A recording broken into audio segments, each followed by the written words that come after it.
오늘은 성령 강림절 17번째 주일이 되겠습니다. 이제 우리 함께 자리에서 일어나셔서 조용히 기도하심으로 예배로 나아가시겠습니다.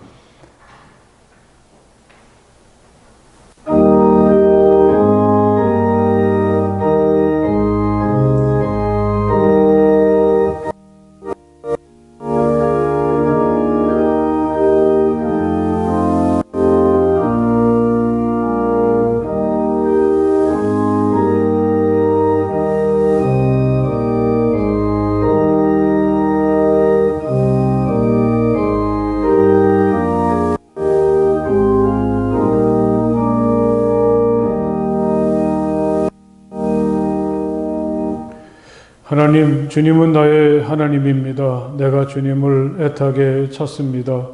물기 없는 땅, 메마르고 황폐한 땅에서 내 영혼이 주님을 찾아 목이 마르고 이 몸도 주님을 애타게 그리워합니다. 내가 성소에서 주님을 뵙고 주님의 권능과 주님의 영광을 봅니다. 주님의 한결같은 사랑이 생명보다 더 소중하기에 내 입술로 주님께 영광을 돌립니다. 이 생명 다하도록 주님을 찬양하렵니다. 내가 손을 들어서 주님의 이름을 찬양하렵니다. 아멘.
기쁨 넘치리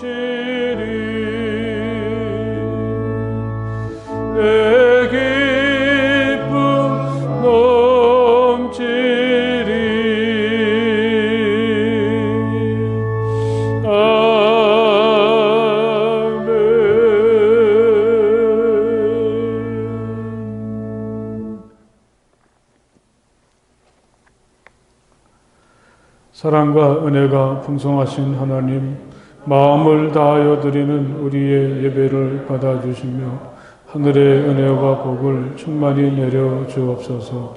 추석을 맞으며 주상 때부터 오늘까지 우리를 돌보아 주신 하나님께 감사드립니다. 비록 어렵고 힘든 시간의 연속이지만 하나님의 은혜로 우리는 여기까지 오게 되었습니다. 우리를 이곳에 서게 하신 하나님의 거룩한 목적을 알게 하시며 우리에게 전해진 믿음의 불꽃을 자손에게 전하게 하옵소서. 과거에도 돌보아 주신 하나님께서 우리의 앞날을 인도하여 주옵소서. 예수님 이름으로 기도합니다. 아멘. 이 시간 우리와 함께 침묵하시며 마음으로 하나님께 기도하시겠습니다. 하나님, 제가 주님 앞에 섰습니다. 저를 따뜻한 사랑으로 맞아주시고 또 그동안 제게 있었던 모든 부끄러움과 허물들을 용서해 주시고 또 저의 아픔과 고통과 질병을 치유해 주시기 원합니다. 우리 침묵하시며 마음으로 하나님께 기도하시겠습니다.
주님께서 당신들에게 복을 주시고 당신들을 지켜주시며 주님께서 당신들을 밝은 얼굴로 대하시고 당신들에게 은혜를 베푸시며 주님께서 당신들을 고이 보시어서 당신들에게 평화를 주시기를 빕니다.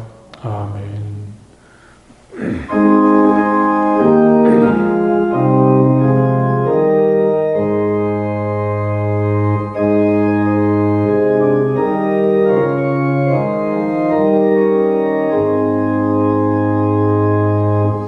만복의 근원한 하나님,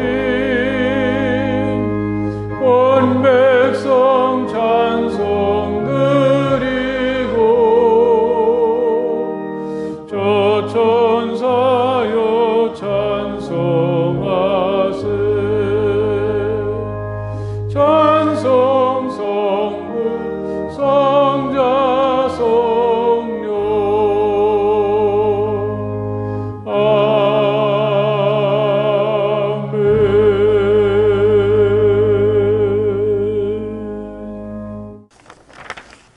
기도드리겠습니다. 살아계시고 사랑이 많으신 하나님, 저희 예배를 통하여 찬양과 기도를 드리게 하시니 감사드립니다. 이 시간 하나님 앞에 온전히 회개하게 하옵시고 저희의 연약함을 긍휼히 여겨주시고 도와주시옵소서. 코로나로 어려운 상황에서도 저희 교회에서 주님 말씀을 더 가까이 하게 하시고 묵상하게 하시니 감사드립니다.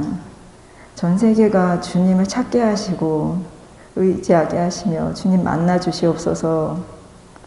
또한 대한민국을 세워주시고 교회들이 세워지게 하시니 감사드립니다.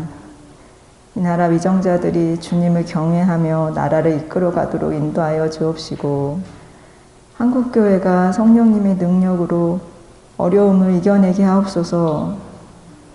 북한에도 주님 말씀이 전해지게 하시니 감사드립니다. 북한 선교하시는 분들을 지켜주옵시고 복음통일 되도록 주님 함께하여 주시옵소서. 성암교회를 이곳에 세워주시고 예배드리게 하시니 감사드립니다. 담임 목사님 영육간에 강건케 하옵시고 목사님과 그 가정에 주님의 은혜가 충만하게 하옵소서. 교회 학교를 위해 또한 애쓰시는 목사님, 전도사님, 교사들에게도 주님의 사랑으로 채워주시고 지혜와 힘을 더하여 주옵소서. 또 다음 세대들이 주님 말씀에 귀 기울이고 주님 뜻에 순종하게 하옵소서. 저희 가정을 주시고 추석 명절로 가족을 만나게 하시니 감사드립니다. 주님 안에서 온 가족이 서로 따뜻한 정을 나누게 하옵시며 오가는 발걸음을 지켜주시옵소서. 저희 한 사람 한 사람을 사랑하시는 주님 감사드립니다. 몸과 마음이 아픈 분들을 주님 친히 위로하여 주옵시고 주님의 빛으로 치유하여 주옵시며 주님께 감사와 찬양이 넘치게 하옵소서. 저희 염려를 버리고 굳건한 믿음으로 삶에서 주님 사랑을 전하는 귀한 자녀들 되게 하옵소서. 예배 마치는 시간까지 주님 함께하여 주옵시고 감사드리며 예수 그리스도의 이름으로 기도드립니다. 아멘. 오늘 하나님의 말씀은 신약성경 시브리서 11장의 말씀이 되겠습니다. 시브리서 11장 13절에서부터 22절까지의 말씀을 다 찾으시기 바랍니다. 시브리서 11장 13절에서 22절까지의 말씀 이제 제가 봉독하겠습니다. 이 사람들은 모두 믿음을 따라 살다가 죽었습니다. 그들은 약속하신 것을 받지는 못했지만 그것을 멀리서 바라보고 반겼으며 땅에서는 길선과 나그네 신세임을 고백하였습니다. 이런 말을 하는 사람들은 자기네가 고향을 찾고 있다는 것을 나타내는 것입니다. 그들이 만일 떠나온 것을 생각하고 있었더라면 돌아갈 기회가 있었을 것입니다. 그러나 사실 그들은 더 좋은 곳을 동경하고 있었던 것입니다. 그것은 곧 하늘의 고향입니다. 그래서 하나님께서는 그들의 하나님이라고 불리는 것을 부끄러워하지 않으시고 그들을 위하여 한 도시를 마련해 두셨습니다. 아브라함은 시험을 받을 때에 믿음으로 이삭을 바쳤습니다. 더구나 약속을 받은 그가 그의 외아들을 기꺼이 바치려 했던 것입니다. 일찍이 하나님께서 아브라함에게 말씀하시기를 이삭에게서 내 자손이라 불릴 자손들이 태어날 것이다 하셨습니다. 하나님께서는 이삭을 죽은 사람들 가운데서도 되살리실 수 있다고 아브라함은 생각했던 것입니다. 그러므로 비유하자면 아브라함은 이삭을 죽은 사람들 가운데서 되받은 것입니다. 믿음으로 이삭은 또한 장래일을 놓고 야곱과 에서를 축복해 주었습니다. 야곱은 죽을 때의 믿음으로 요셉의 아들들을 하나하나 축복해 주고 그의 지팡이를 짚고 서서 하나님께 경배를 드렸습니다. 믿음으로 요셉은 죽을 때에 이스라엘 자손들이 이집트에서 나갈 일을 언급하고 자기 뼈를 어떻게 할지를 지시하였습니다. 아멘. 여러분 참 반갑습니다. 한 주간 잘 지내셨습니까?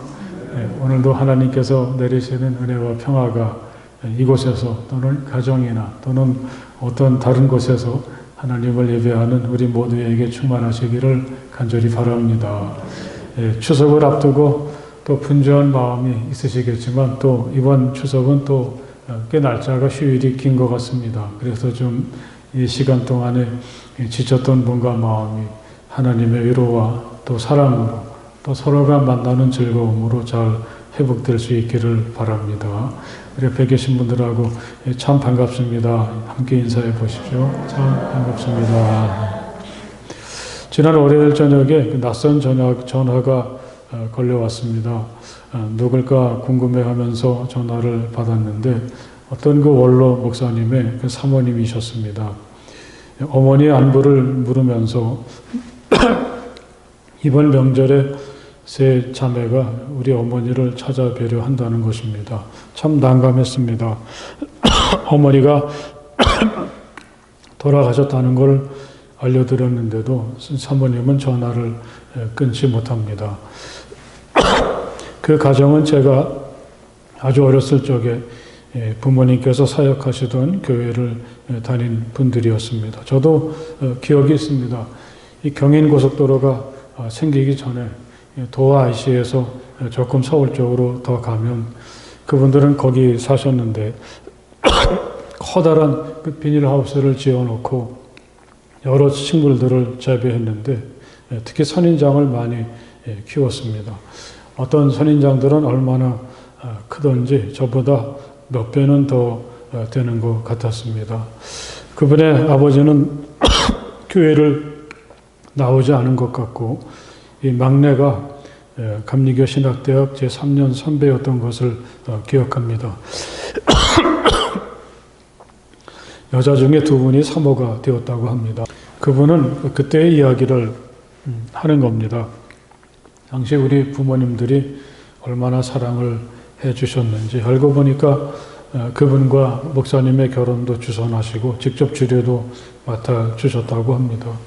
또 그 목사님도 은퇴하신 지가 제법 되었는데 저희 아버님의 장례식 때도 찾아와서 이곳에서 같이 예배를 드리셨습니다.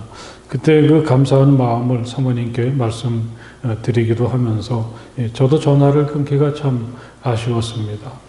이런저런 돌아가신 저희 부모님에 대한 감사와 애틋함이 담긴 대화를 한참 나누었습니다. 추석 명절을 앞두고 미리 부모님이 계신 곳을 다녀왔지만 두 분이 그런 모습으로 거기에 계시다는 게 아직도 제겐 너무 어색합니다. 어쩌다가 그 두 분의 이름으로 우편물만 와도 그 이름을 보면 참 반갑습니다. 그런데 그날은 무려 한 50여 년 전, 그러니까 제가 초등학교에 막 들어갔을 시간으로 되돌아간 거죠. 우리 부모님들이 정말 그렇게 사셨구나. 제가 부모님께 대해서 가졌던 자부심이나 좋은 기억들을 다시 확인할 수 있었습니다. 50여 년이 지나도 그 젊었던 시절에 받았던 그 사랑을 잊지 못하는 그분이 참 고맙기도 하고 그날 그분이 저희 부모님에게 대해서 하셨던 말은 지금은 하늘에 계신 우리 부모님들을 향한 최고의 찬사라고 저는 들렸습니다. 제가 이번 추석에 다시 확인한 부모님께로부터 물려받은 가장 소중한 유산을 다시 깨닫는 시간이었습니다. 제가 이렇게 50년 전이라고 말씀을 드렸지만 이 추석 명절은 어쩌면 과거로 끝없이 올라가는 시간 여행을 떠나는 거고 또 50년이라는 시간은 또 그렇게 멀리 떨어지는 것도 아니죠. 제가 그 부모님의 손에 이끌려서 할아버지들의 무덤을 성묘할 때 얼굴도 본 적이 없는 그분들을 아버님께서 열심히 설명하시는데 어떤 할아버지, 아마 그 저희 중저 할아버지라고 생각이 되는데 그분은 일제시대에 너무 살기가 힘드니까 만주로 돈벌이를 가셨고 처음에는 좀 돈을 보내시기도 했는데 안타깝게도 전염병에 걸려서 그곳에서 돌아가셨다고 말씀을 하십니다. 그 시간이 길었던 짧았던 우리는 돌아가신 조상님들의 얼굴도 모르고 이름도 가물가물하고 단지 그분의 삶을 말해주는 몇 가지의 이야기를 통해서만 그분들을 생각할 뿐이죠. 또 이것은 또 머지않아 우리에게 직면한 모습이기도 합니다. 지금은 우리가 이렇게 왕성하게 살아서 활동하고 있지만 이 거대한 역사의 흐름에서 50년은 바로 어제와 같기도 하고 이 100년도 휙휙 지나가면 우리들의 삶은 너무 빠르게 지나고 있습니다. 매 순간순간 우리는 부여받은 과제와 씨름하느라고 힘겹게 살아가고 있지만 우리가 세상을 떠나고 또 시간이 흐르면 우리들도 우리 조상들과 마찬가지로 단지 몇 마디 이야기로만 남아있게 될 것이고 그것도 아마 100년 안에 다 잊혀지게 되고 말 것입니다. 이렇게 생각해 보면 삶이란 정말 덧없는 것이고 아무도 기억해 주지 못하게 될 삶을 열심히 고생하며 살아서 뭐하나 그런 생각을 가질 수도 있죠. 하지만 우리에게 가장 중요한 역할이 있다면 우리가 무엇인가 새로운 걸 만들어낼 수는 없어도 우리에게까지 전해 내려온 것을 잘 간직하고 더 아름답게 가꾸어서 우리의 다음 세대들에게 물려주는 일이 아니겠습니까? 제가 고등학교 시절에 읽었던 짧은 문장이 아직도 기억이 있습니다. 우리가 빛은 될 수 없겠지만 내게 주어진 빛을 꺼뜨리지 않고 잘 간직하고 있다가 다음 세대에게 전해줄 수 있다면 우리는 그것만으로도 성공적인 인생을 사는 거라고 이야기했습니다. 우리가 세상을 떠나고 지금 우리가 돌아가신 분들에게 하는 것처럼 문득 추석 같은 절기를 맞으며 나와 함께한 시간을 보낸 사람들이 나를 기억할 때, 또 나를 알지 못하는 다음 세대에게 나를 소개하고 나에 대해 이야기할 때 그들은 나를 어떻게 기억하고 어떻게 소개할까요? 이분들은 믿음으로 살았습니다. 어렵고 힘들었지만 믿음으로 헤쳐나갔습니다. 만약에 후손들이 이렇게 나를 기억하고 또 나를 향해서 이런 이야기를 다른 사람들에게 증언처럼 할 수 있다면 여러분, 이것은 우리를 향한 최선의 칭찬이고 또 우리가 후손들에게 물려줄 수 있는 소중한 유산이 아닐까 합니다. 오늘 13절의 말씀을 보면 이 사람들은 모두 믿음을 따라 살다가 죽었습니다. 그들은 약속하신 것을 받지는 못하였지만 그것을 멀리서 바라보고 반겼으며 땅에서는 길선과 나그네 신세임을 고백하였습니다. 오늘 말씀은 이렇게 시작을 합니다. 여기서 말하는 이 사람들이란 성경의 첫 번째 책인 이 창세기의 12장 이후를 장식하는 사람들, 아브라함과 그를 통해서 세상에 오게 된 이삭과 야곱 그리고 요셉을 말한다고 하겠습니다. 외모는 아마 서로 닮을 수가 있겠죠. 또 할아버지가 가진 독특한 개성이 손자들을 통해서 다시 나타날 수도 있습니다. 그런데 그것보다도 중요한 소중한 것이 있습니다. 아브라함과 이삭, 야곱과 요셉, 한 집안에서 4대에 걸친 사람들 아닙니까? 시간을 뛰어넘어서 그들이 공유하는 게 있었다는 걸 오늘 말씀은 얘기하죠. 하나님을 향한 믿음이라는 그토록 빛나고 소중한 유산을 그들은 이어갔다는 사실이죠. 아브라함으로부터 이야기는 시작이 되죠. 바빌로니아 지방의 우르에서 태어난 아브라함의 여정은 하란으로 옮겨집니다. 그리고 이 하란은 아브라함이 새로운 인생을 시작하는 출발점이 됩니다. 어느 날 갑자기 아브라함은 자기 모든 재산을 정리해서 길을 떠납니다. 조카 롯을 데리고 시작한 그의 낯선 세계를 향한 여정은 정해진 목적지가 없습니다. 오로지 하나님께서 인도하시는 대로 하나님의 말씀을 따라갈 뿐입니다. 그렇게 해서 도착한 것이 가나안이라는 지역이었고 그는 그곳에서도 한 곳에 정착하지 못합니다. 사람들이 사는 안락한 도시의 변방을 전전하면서 장막을 쳤다 거두는 떠돌이로 살아갑니다. 아브라함에 이어서 세상에 오게 된 이삭을 우린 또 알고 있습니다. 이삭은 또 아브라함과는 다르게 살아가죠. 그는 아브라함처럼 먼 여행을 한 것도 아니고 인상 깊은 이야기를 많이 남긴 것도 아니지만 이삭도 역시 아브라함처럼 살았습니다. 아브라함에게는 떠나라 그렇게 명령하셨던 하나님은 이삭에겐 여기 머물러라 그렇게 명령을 하셨고 이삭은 그것이 비록 낯설고 먹고 살기도 힘들었지만 거기 사는 사람들의 텃세를 참고 견디면서 하나님이 정하신 그것을 떠나지 않게 됩니다. 이삭을 통해 태어난 야곱은 그 등장으로부터가 극적이고 요란했죠. 그는 기어이 자기 형인 에서를 따돌리고 맏아들이 누리는 축복을 받았습니다. 하지만 그 대가는 너무 혹독했습니다.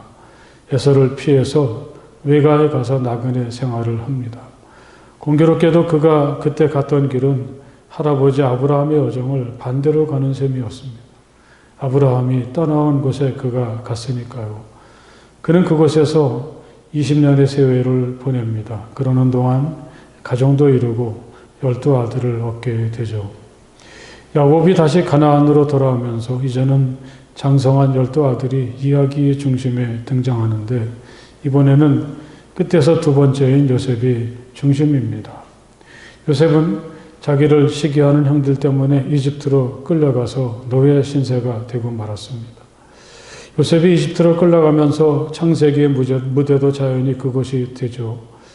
이 요셉의 이야기는 한 인간의 삶 가운데 하나님께서 어떻게 섭리하시는가, 구덩이 속에 빠진 사람이 어떻게 그것을 벗어나서 이집트라는 강대국의 국무총리가 되었는가, 우리들로서는 도무지 상상할 수 없었던 하나님께서 하시는 놀라운 일을 보여주었습니다.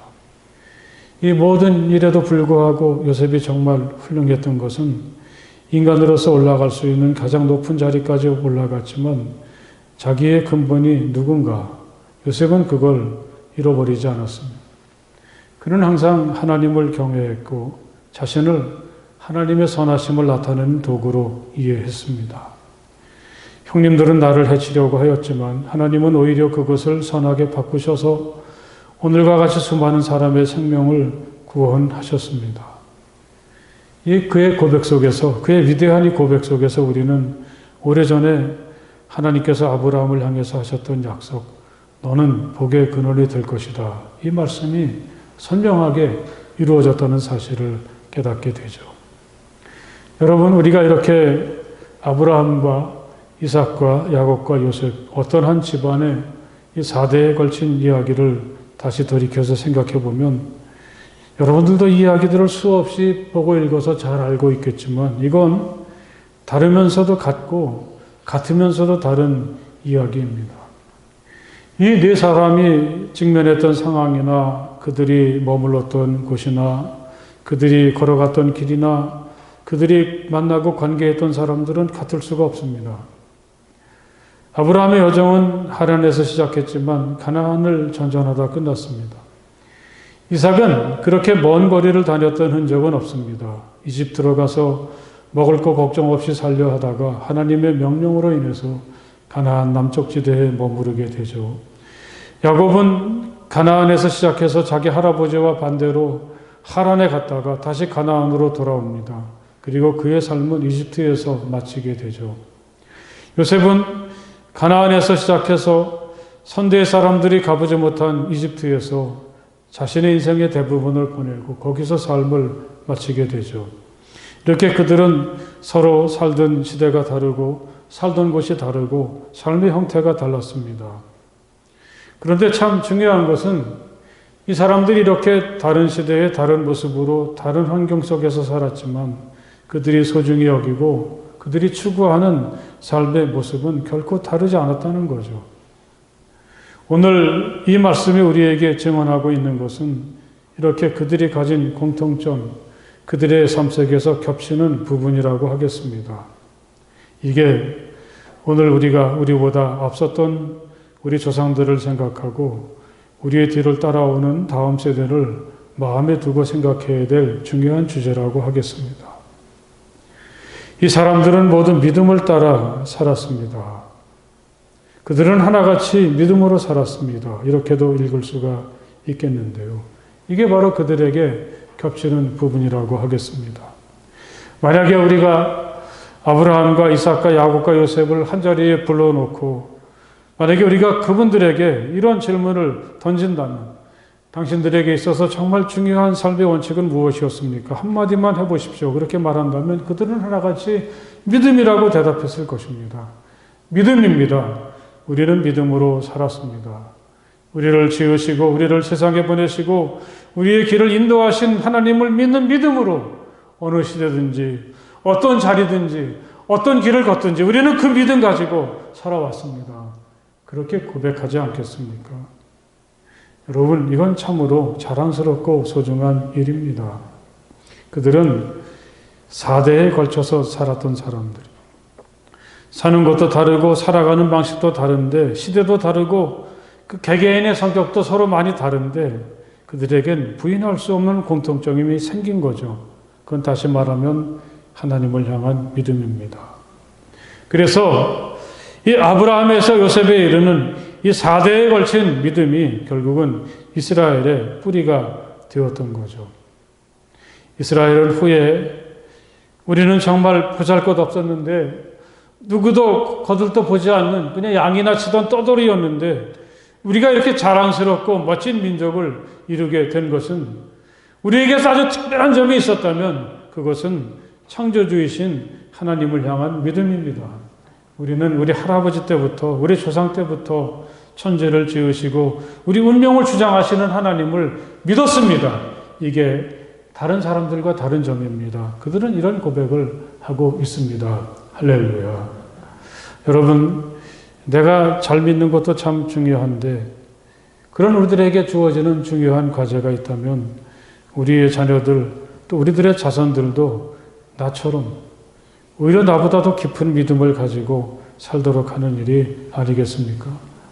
요사이는 그 수명이 길어져서 어떤 분들은 이렇게 태어난 집에 가보면 정말 4대가 같이 사시는 분들도 있더라고요. 물론 같은 시대를 살더라도 서로가 다르기도 하고 하는 일이나 생각이 다르겠지만 적어도 4대 정도가 이 사람들은 모두 믿음으로 살았습니다. 이렇게 믿음으로 가정을 세워간다면 아마 그 집안은 걱정이 없을 겁니다. 자기들도 모르는 사이에 이 시편에서 이야기하는 것처럼 시냇가에 심은 나무처럼 그런 가정을 이루게 될 줄 믿습니다. 그들은 약속하신 것을 받지는 못했지만 그것을 멀리서 바라보고 반겼으며 땅에서는 길손과 나그네 신세임을 고백하였습니다. 하나님을 믿는 그들은 하나님을 믿는 그 믿음 때문에 나그네로 살아갈 운명을 기꺼이 받아들였다는 것을 말하죠. 하나님을 믿으며 산다는 것은 그때나 지금이나 참 고달프지 않습니까? 하나님은 왜 그렇게 그들이 그 옛날에 교통도 별로 시원치 않고 또 위험한 일도 많았을 텐데 그 먼 길을 떠돌아다니도록 하셨는지 우리가 다시 야곱을 생각해 보면 누가 하나님의 복을 받은 사람인지 겉으로 봐선 잘 모릅니다. 에서의 살아가는 모습과 야곱의 형편을 보면 잘 구분이 가지 않습니다. 에서는 자기 부모님 곁에서 자기 마음에 드는 여자를 만나서 결혼을 하죠. 그의 삶은 오히려 쉽게 풀리고 참 편안한 것 같습니다. 그에 비해서 야곱은 20년 동안이나 외삼촌의 집에서 종살이 하듯이 힘든 시간을 보내지 않습니까? 요셉은 또 어떻습니까? 자기 집에 있었으면 아버지 사랑을 독차지해서 날마다 좋은 옷 입고 맛있는 거 먹으면서 고생하지 않고 잘 살았을 텐데 이집트에서 그는 자기 신세가 마치 함정에 빠진 것과 같다고 그렇게 한탄을 하지도 않았습니까? 아브라함은 또 어떻습니까? 떠나라! 날 믿으려면 떠나야 된다. 이것이 바로 하나님의 명령이었던 거죠. 자기 집에서도 편하게 살면서 하나님을 얼마든지 잘 믿을 것 같은데 하나님은 그를 떠나라고 하십니다. 내가 살고 있는 땅과 내가 난 곳과 너의 아버지의 집을 떠나라고 그렇게 말씀하시지 않습니까? 거기서 편하게 주저앉아서는 약속의 땅에 들어갈 수가 없다고 하나님은 생각하신 거죠. 그들은 정말 하나같이 나그네였습니다. 편안하고 안락한 도시에 정착하지 못하고 항상 그 주변을 전전했죠. 아브라함은 자기 아내 사라가 죽었을 때 묻을 땅조차 없었습니다. 그는 하나님의 약속 하나만 믿고 이 땅에서는 철저하게 나그네로 살아갑니다. 그들이 이렇게 믿음 때문에 세상에서 나그네로 자처할 때, 나그네의 운명을 받아들였을 때 그건 그들에겐 더 좋은 것이 보여서 그랬던 거죠. 아브라함이 그토록 정들었던 자신의 터전을 떠난 것은 하나님께서 그에게 하셨던 약속 때문이었습니다. 비단 아브라함뿐이겠습니까? 이삭이나 야곱이나 그들이 그 고달픈 나그네의 길을 걸을 수 있었던 것은 하나님께서 그의 아버지 아브라함과 맺었던 약속이 그들의 귓속에도 그들의 마음속에도 계속 메아리 쳐 있기 때문이죠. 그들이 만일 떠나온 것을 생각하고 있었더라면 돌아갈 기회가 있었을 것입니다. 이 대목에서 요셉을 생각해 보았습니다. 독일의 작가 토마스 만이 요셉에 대해서 쓴 소설을 보면 그런 기가 막힌 그 상상력을 작가는 동원했습니다. 만약에 요셉이 미디안 상인들에 팔려서 이집트로 갈 때 요셉이 얼마나 영리합니까? 영리한 요셉이라면 얼마든지 도망을 쳐서 다시 집으로 갈 수가 있었을 거라는 거죠. 요셉 자신이 나그네의 삶을 선택했다고 토마스만은 얘기합니다. 하나님께서 앞으로 나의 길에 어떤 좋은 일을 준비해 놓으셨을까요? 요셉은 이게 너무 궁금했다는 거죠. 오늘 16절은 이렇게 말합니다.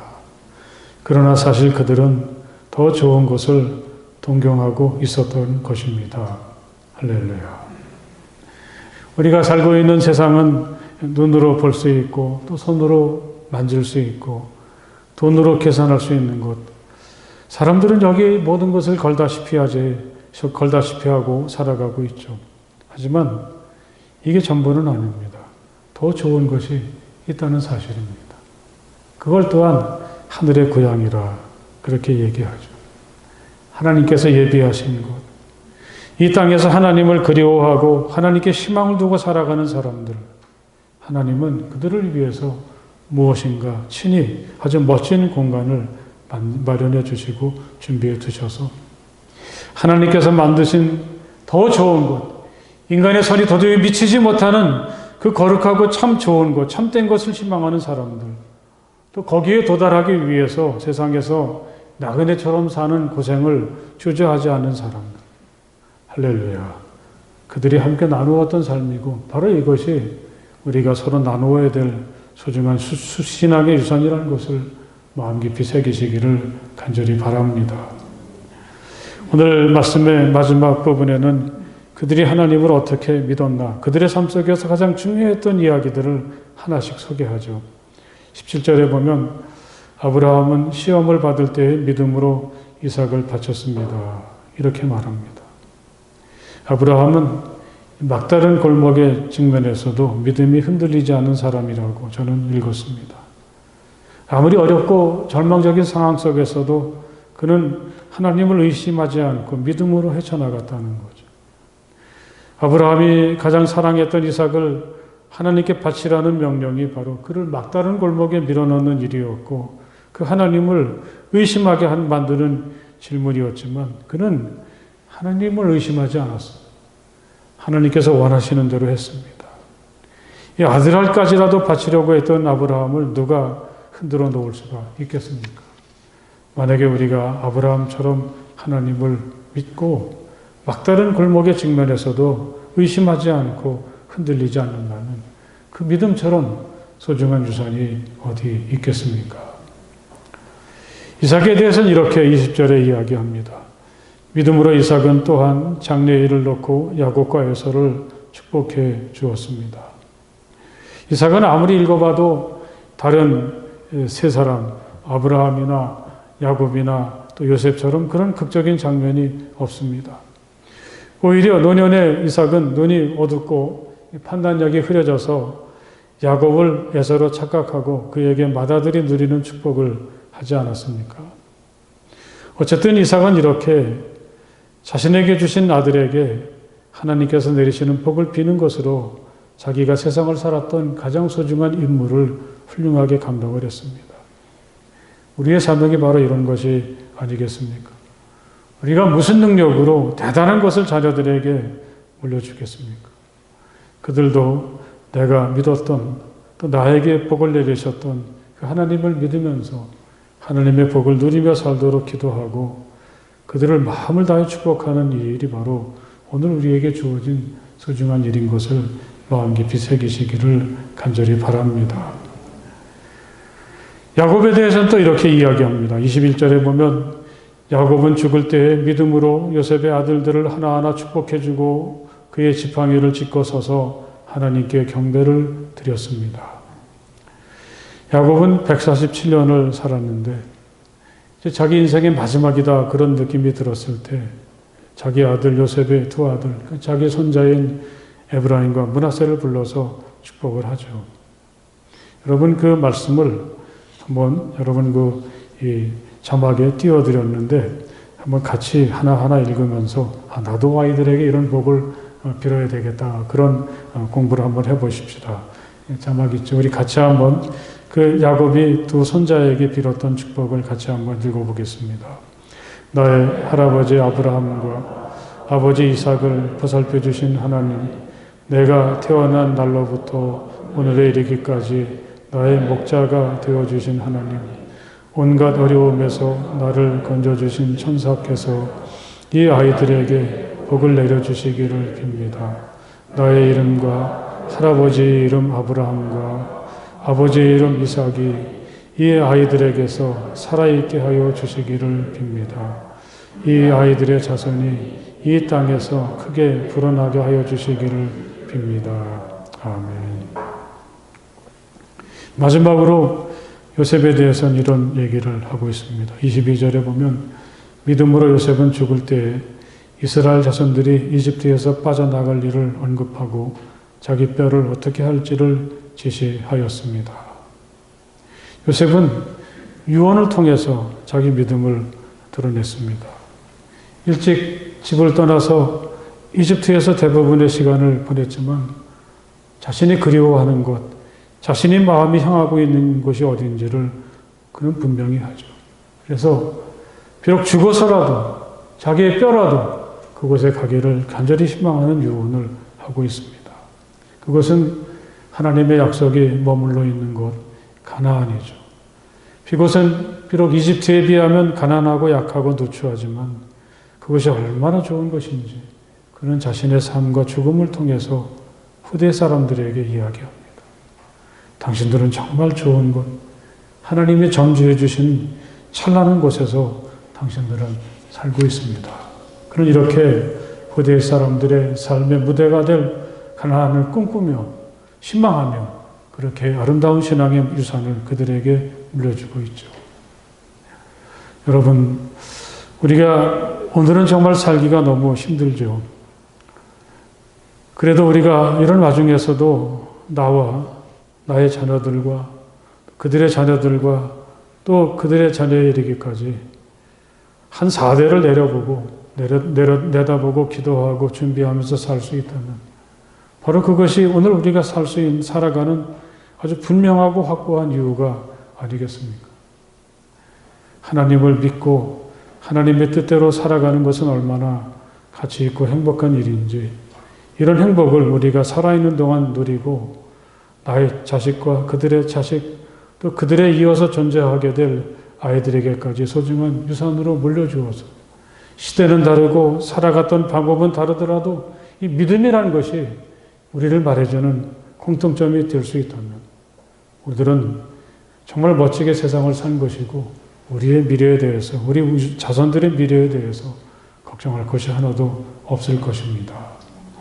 오늘을 믿음으로 살아가는 우리가 또 하나님을 믿기 때문에 오늘을 나그네로 살기를 선택한 우리가 오늘 우리가 바로 아브라함이고 이삭이고 야곱이고 요셉이다.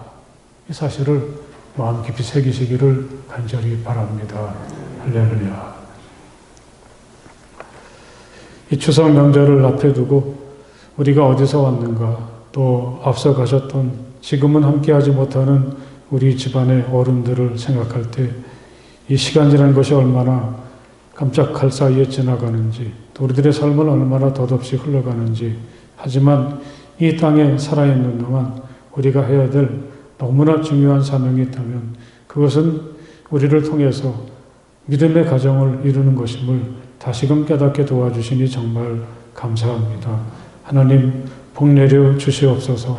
아브라함과 이삭과 야곱과 요셉 4대에 걸쳐서 이어갔던 믿음이 이스라엘의 기초가 되었던 것처럼 우리 앞선 세대를 통해서 또는 우리로부터 시작하는 이 믿음의 여정이 우리의 모든 후손들이 우리의 가정들이 시냇가에 심은 나무처럼 하나님의 축복 속에 살아가는 가정을 이루는 출발점이 될 줄 믿습니다. 믿음의 가문이라는 귀한 사명과 소중한 꿈을 가지고 다시 한번 마음을 새롭게 하고 믿음을 다지며 이 땅에서 나그네로 살아가기를 두려워하지 않는 우리의 삶이 될 수 있도록 복 내려 주시옵소서. 예수님 이름으로 간절히 기도드렸사옵나이다. 아멘.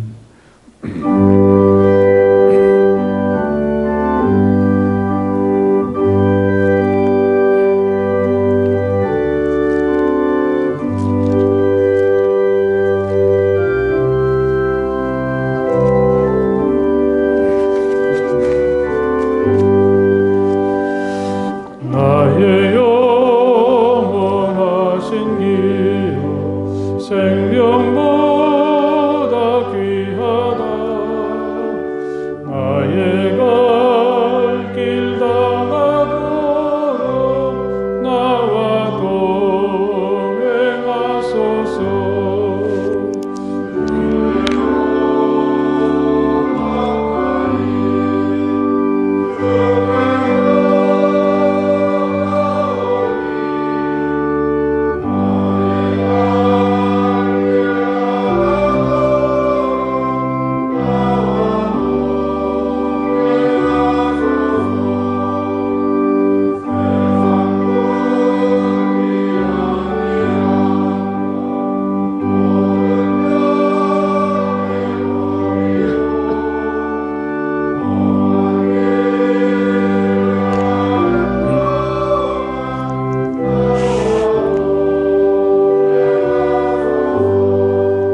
길 다가도록 나와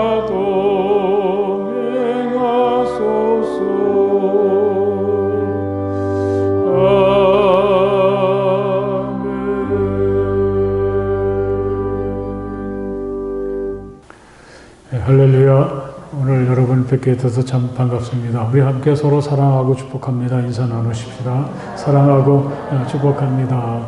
예.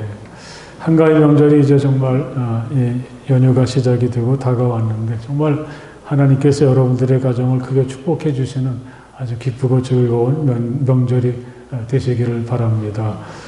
특별히 이 가정 예배를 여러분들이 드릴 수 있도록 순서지가 안내석에 준비되어 있으니까 가족들만큼 챙겨가시면 좋겠고요. 또 그 당일날은 새벽 기도는 없겠습니다. 또 성경 읽기도 한 주간 쉬니까 여러분 기억하시기 바랍니다. 또 다음 주일날은 우리 조혜순 집사님 가정에 결혼식이 있습니다. 딸인 이은혜 양이 결혼을 하게 되는데 또 코로나라서 여러 가지 많이 어려운 점도 있으신 것 같은데 아름답고 행복한 가정을 이룰 수 있도록 많이 기도해 주시고 축복해 주시기 바랍니다. 원래 계획으로는 우리들의 바람으로는 다음 주부터 이제 좀 교회 학교가 대면 예배를 드려야 되겠다. 아이들이 정말 너무 오래 쉬다가 예수님 잊어버릴까 봐 정말 걱정이 많이 됩니다. 그래서 그렇게 하려고 했는데 특별히 상황이 더 좋지 않고 또 이 지역에서 학교를 중심으로 또 여러 가지 이 코로나가 발생하는 일들도 있고 해서 2주일 일단 연기해서 10월 3일 이후에 여러분에게 알려드리고 가급적이면 그때에는 그 대면 예배를 시작할 수 있도록 노력하고 기도하고 준비하겠습니다. 우리 기획위원회는 10월 첫 주일날 3부 예배 후에 모이려고 하니까 그때 기획위원들은 예배 시간을 조정하셔서 함께 참석하시면 되겠습니다. 다른 광고 없으시면 우리 함께 자리에서 일어나셔서 주기도문 찬송 함께 찬송을 부르시겠습니다.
악에서 구원하소서. 대개 주의 나라 주의 권세 주의 영광 영원히